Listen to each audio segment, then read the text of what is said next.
He didn't even see her at first, just a shadow beside a .50 caliber rifle everyone else had already dismissed.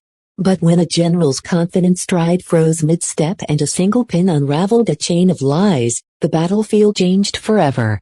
This is a story about arrogance, silence, and the moment power realizes it has been misjudged. If you want stories that hit hard, twist deep, and stay with you long after the last line, subscribe, because this one proves the quietest figures often carry the heaviest truths. Story, single plain paragraph. The general walked by her. 50 calories M82 rifle. The way men in power often walk past inconvenient facts, with a glance that registered shape but not meaning, confidence buoyed by rank and routine, boots polished.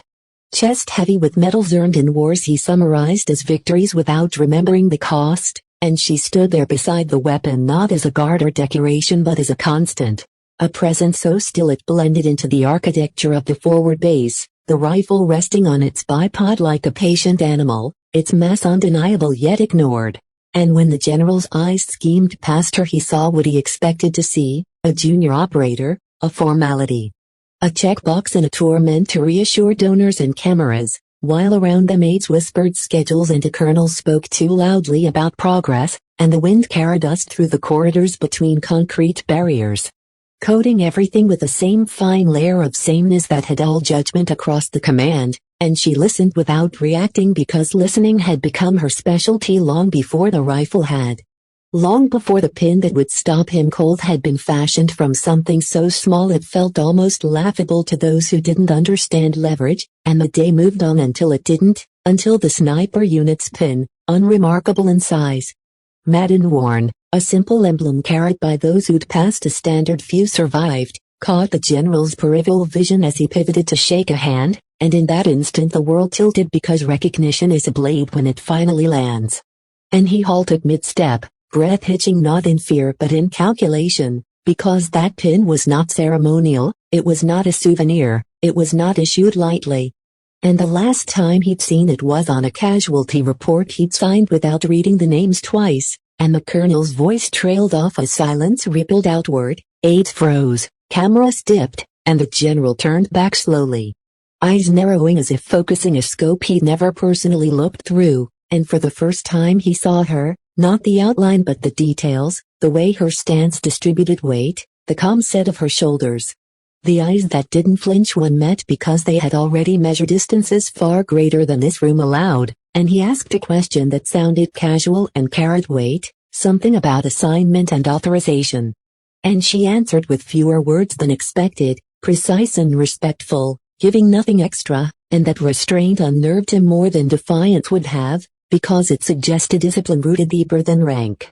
And as he spoke again he made a mistake common to men used to being obeyed. He assumed context favored him, and he referenced a directive that everyone present knew existed but few understood.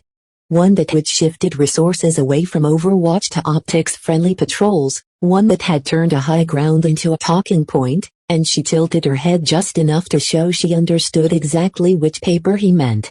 And she said his name, not loudly, not challengingly, just enough to anchor him to the moment, and then she said something else, something about a valley and a timeline and a warning that had been logged and ignored, and a second silence fell, heavier. Because now memory had entered the room, and the general felt the floor of certainty thin beneath him as a major at his elbow stiffened, because the valley had gone bad, because the report had crossed desks like a ghost. Because a team had paid for a schedule designed to look good, and the pin on her chest stopped being a symbol and became a receipt, and she didn't accuse, she didn't raise her voice. She simply stated what happened the way snipers state wind and distance, and the twist came when she reached into her pocket and produced not a document but a folded scrap, something she'd carried since the aftermath. A note written by a spotter who hadn't come back, a note that mentioned the directive by number, and the general's face shifted. Not to rage but to something more dangerous, understanding, because the truth had been waiting and now had a witness who refused to dramatize it, and he tried to recover with a platitude about complexity and fog, but she nodded once, agreeing in principle, and then added a single line about accountability that sliced through the room, and the colonel swallowed, and an aide found the courage to ask if they should move on. And the general waved him off because moving on was no longer possible, because the pin had done its work, and the twist deepened when she clarified she wasn't there for confrontation, that the rifle wasn't even assigned to her that day. That she'd been rotated to training after the incident, and that the only reason she stood there now was because the unit had been short to one body and she filled gaps without complaint, and that humility reframed everything. Because it stripped away the narrative of vendetta and left only fact, and the general realized that the most damning thing about her presence was how little she wanted from him, and when he asked, carefully now, what she wanted. She said nothing personal. She said she wanted the directive reviewed, the process examined, the ground truth weighted against optics, and she wanted it done before the next valley swallowed another team. And the room exhaled as if a decision had been deferred, but the general knew it hadn't, because eyes were on him and the pin had become a mirror, and in a final twist that no one expected, he reached out and asked her to walk with him. Not to cameras, not to a podium, but to a map room where the walls were scarred with thumbtacks and old tape, and as they walked past the rifle he hadn't seen, he slowed, not to admire it, but to acknowledge the discipline it represented.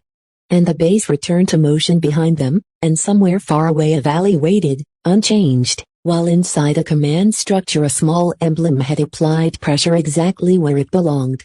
And whether the general would fully change remained uncertain, because stories like this don't end with neat resolutions, but what did change was the balance in that room, the recognition that silence can carry force. That expertise doesn't announce itself, and that sometimes a single pin, worn by someone content to be overlooked, can stop a man in full stride and force a reckoning he can't outrank.